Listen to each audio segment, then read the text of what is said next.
Praise the lord, hallelujah, good morning. પ્રભુ ઈસુના ગૌરવી નામમાં આજની સવારની પ્રેમી સલામ. જય મસીહ કી.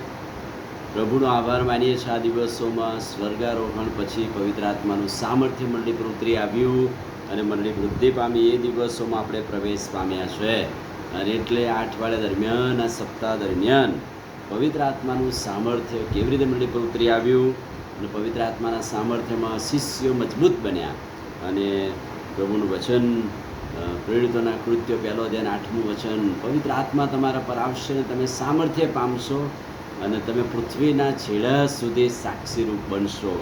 પવિત્ર આત્માથી તેઓ ભરપૂર થાય એ જરૂરી છે અને ભરપૂરીપણું મેળવવા માટે 10 દિવસ તેઓ ઉપલી મેળી પર રહ્યા અને ઉપલી મેળી પર જે ઘરમાં તેઓ રહ્યા, પ્રાર્થનામાં રહ્યા અને પવિત્ર આત્માનું સામર્થ્ય 50માના દિવસે ઉતરી આવ્યું.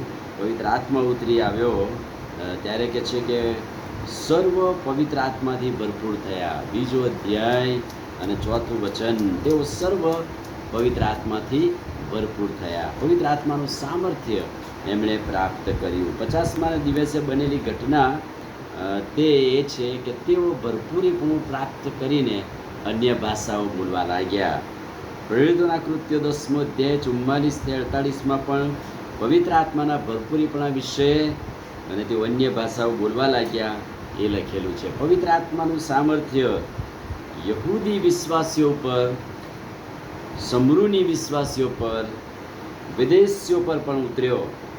જો તમે યહૂદી વિશ્વાસીઓ તો પ્રેરિતોના કૃત્યો એનો 2 અધ્યાય, સમરૂની વિશ્વાસીઓ પર પ્રેરિતોના કૃત્યો 8મો અધ્યાય 17મું વચન, વિદેશીઓ ઉપર પ્રેરિતોના કૃત્યો 10:44.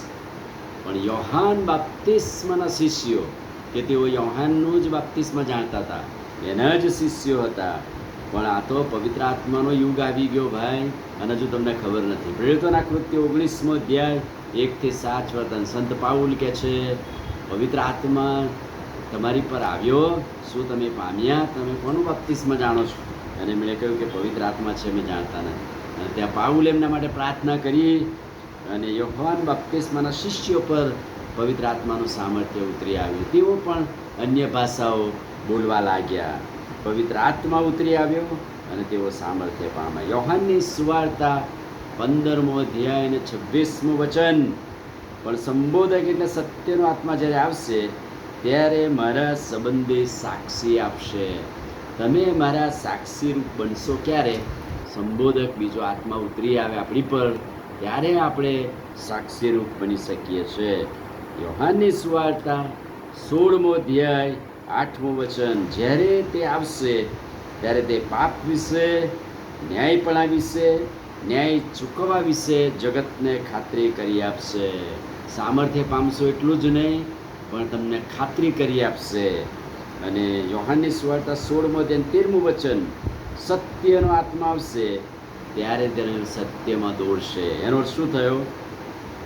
50માના દિવસે પવિત્ર આત્મા ઉતરી આવ્યો ત્યારે પવિત્ર આત્માએ એમને સાક્ષી આપવા જણાવ્યું એટલે તેઓ અન્ય ભાષાઓ બોલવા લાગ્યા.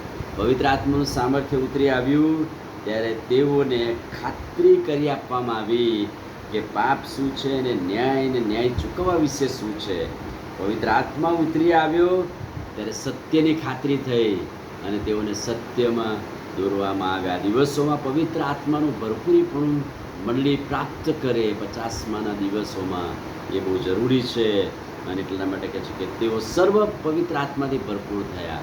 તેઓ સર્વ પર પવિત્ર આત્માનું સામર્થ્ય ઉતરી આવ્યું. આમીન પ્રાર્થના કરીએ. વાલા પ્રભુ, આજે સવારે તમારા ઉત્તેજનદાયક, ખાતરીદાયક વચનને માટે આભાર. વચનના પ્રકાશમાં અમને દોરો, તમારું સામર્થ્ય આપો. પ્રભુ ઈસુના નામમાં માંગીએ છીએ, સાંભળોને માન્ય કરો. આમીન.